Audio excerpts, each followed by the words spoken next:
Hi loves! Ayan for today's video, ituturo ko sa inyo sa mga sub-agents sa Popo or agents sa Popo, paano mag-RC ng coins ng own. Kasi dito sa coins tradings natin mga loves, ayan, hindi kayo punta tayo sa manage at sa coins. Hindi nyo pwedeng isend yung coins ninyo sa coins trading ng ibang agents. So, as agent, kayo mismo yung RC or kayo mismo magre-recharge ng own coins ninyo. Okay, so punta tayo sa agent account, sa coins trading ninyo, and i-click nyo lang yung top up. So, yung gagamitin natin na magta-top up is USDT. Okay, pwede ring Binance, pero dito kasi is kailangan na merong $100 yung minimum nila.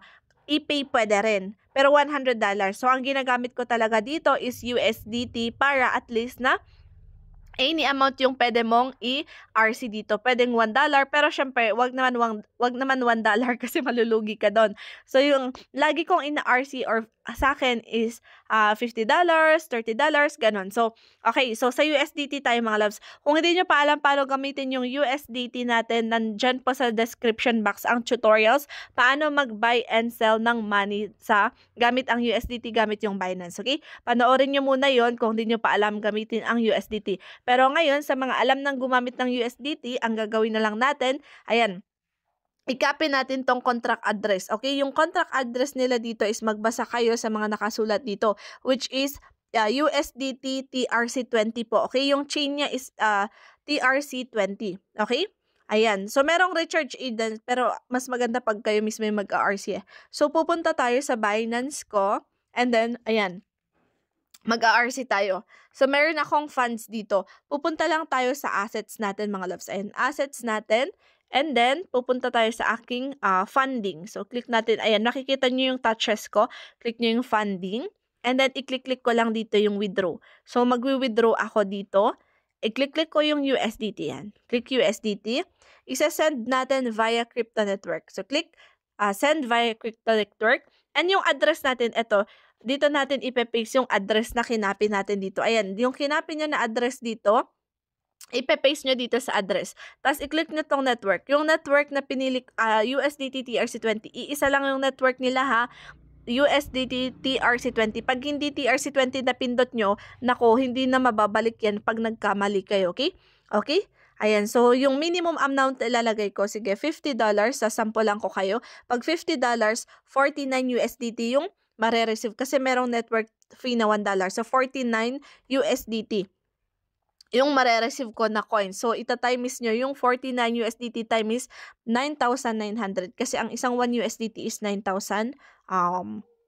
Okay? Ayan. After nyong i-next, i-confirm nyo lang siya. So, i-confirm natin siya. Dito may lalabas na authentication code sa akin. So, kailangan nyo ng Google Authenticator. So, i-download nyo lang naman yung Google Authenticator para makuha nyo yung code ninyo. Okay? So, para hindi basta-basta na mawala po yung dollars natin. Okay? So, i-click ko lang tong X dito sa baba.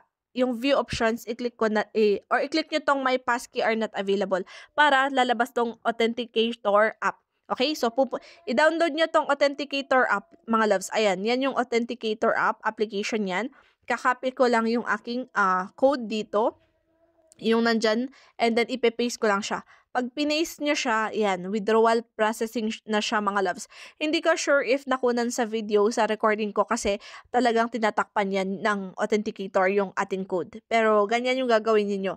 So, i-exit nyo na lang siya, darating yung ating na RC mamaya.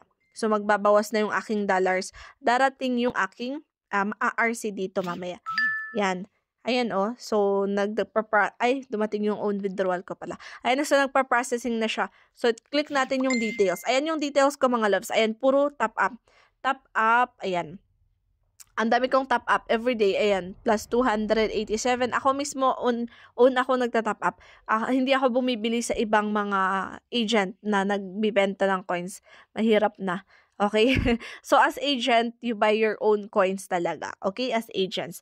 So, antayin ko lang dumating yung aking yung aking coins. Yan, antayin natin ng konti.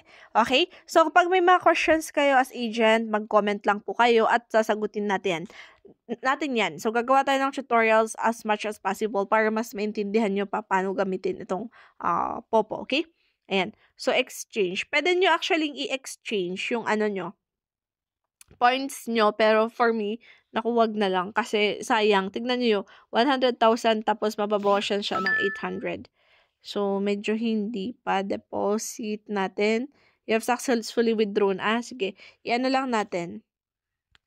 Yan. Your top up has been received. Ayan. So, meron akong 485. I-check na natin. Pumasok na yan. Ayan. So, pumasok na. 485, 100 yung top up ko. Kasi sa $1 nga, ayan, 49, no? $49 times 9,900. So, yan yung papasok sa akin. 485,100. Diba? So, ganon. Mas maganda mag-own top up kayo. So, I hope natutunan nyo kung paano mag-top up using your USDT and then Binance account. Okay? So, pwede rin kahit hindi Binance, pwede rin ano ba yung ibang ginagamit nyo? Pwede rin Qcoin or ano pa yung isa, nakalimutan ko. OKX, yan. So, kayo bahala kung ano yung ginagamit nyo na crypto wallet.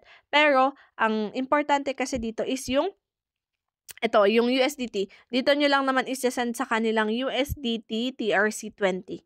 So, walang problema kahit ibang, kahit hindi Binance, ayan. Basta, USDT TRC20 nyo isesend, darating po yan, okay?